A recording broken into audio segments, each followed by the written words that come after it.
What's up, you guys? Teddy Striker here, and I just saw UFC 314, and Alexander Volkanovski actually got his belt back against Diego Lopez. That was a great fight. That really was a great fight.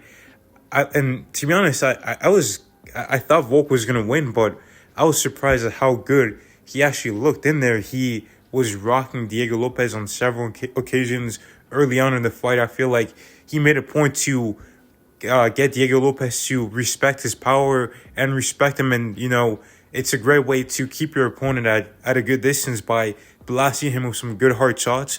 And he did that early. He rocked Diego Lopez. It seemed like he was going to maybe get a knockout, but Volk looked great. I thought he won this, 49-46. I gave the fourth round to Diego Lopez. And at one point, I think it was in round 2 or round 3, towards the end of the round, like Diego Lopez drops Volk really bad with a good right hand, and it felt like it was a bit of a flash knockdown. Volk got hit, but then he got right back up, and he didn't really seem like he was too hurt.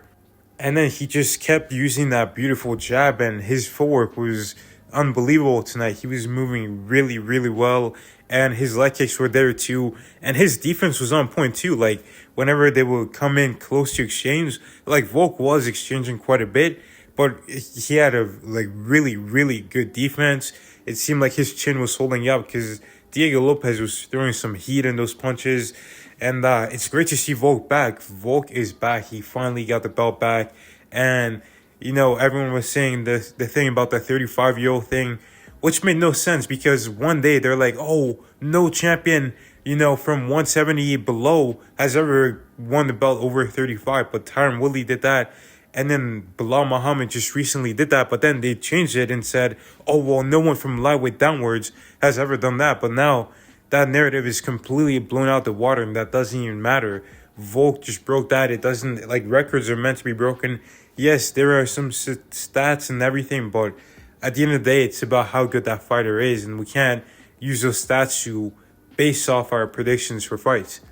And honestly, this card was really good. Then we had Paddy just beating the hell out of Michael Chandler. I mean, this low-key makes Oliveira look a little bit bad because Oliveira just nearly got knocked out by Chandler, by this version of Chandler, and he couldn't finish him when he is known as the most dangerous submission artist in the history of the sport. And he had Michael Chandler on the ground for a huge portion of that second fight. And Paddy, he had him on the ground and he was doing some damage. He was throwing submissions, and he finished him on the ground, and he pieced him up on the feet, and he didn't even really get rocked or anything like Gaethje or Poirier did. He got clipped with one right hand in round 1, but I think that's the only shot he took. So Paddy looked good, and honestly, I'd like to see Paddy versus Arman next. I think that'd be a very interesting matchup, and the build-up will be interesting too.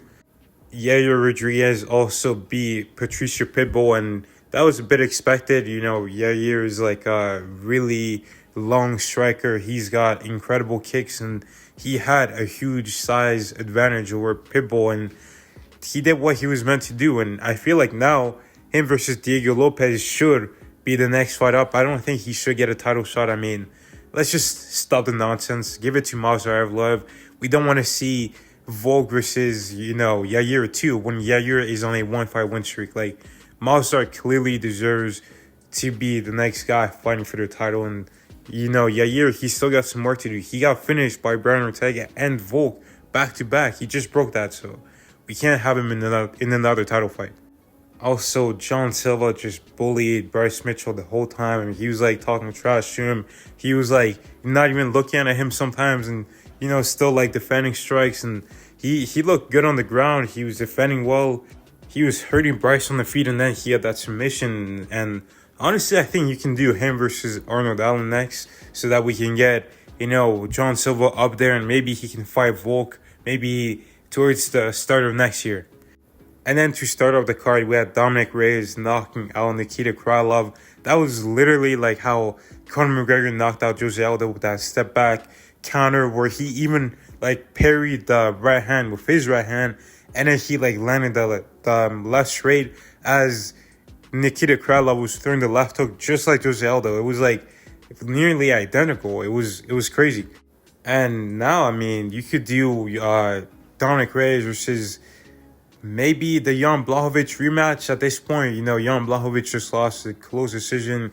He's still good. He doesn't look like he's declined too much. So we'll see how much better Reyes has gotten by putting him against a former foe. I think that'd be a good matchup next. But yeah, Dominic Reyes looked good. And overall, this was a very, very good card. I think this was the best pay-per-view of the year so far. All the fights were exciting. And man, it just feels really good to see Volk back. And you just know it's going to be exciting and good times. And I think that you can do him versus Mazar maybe in September when they go back to Australia.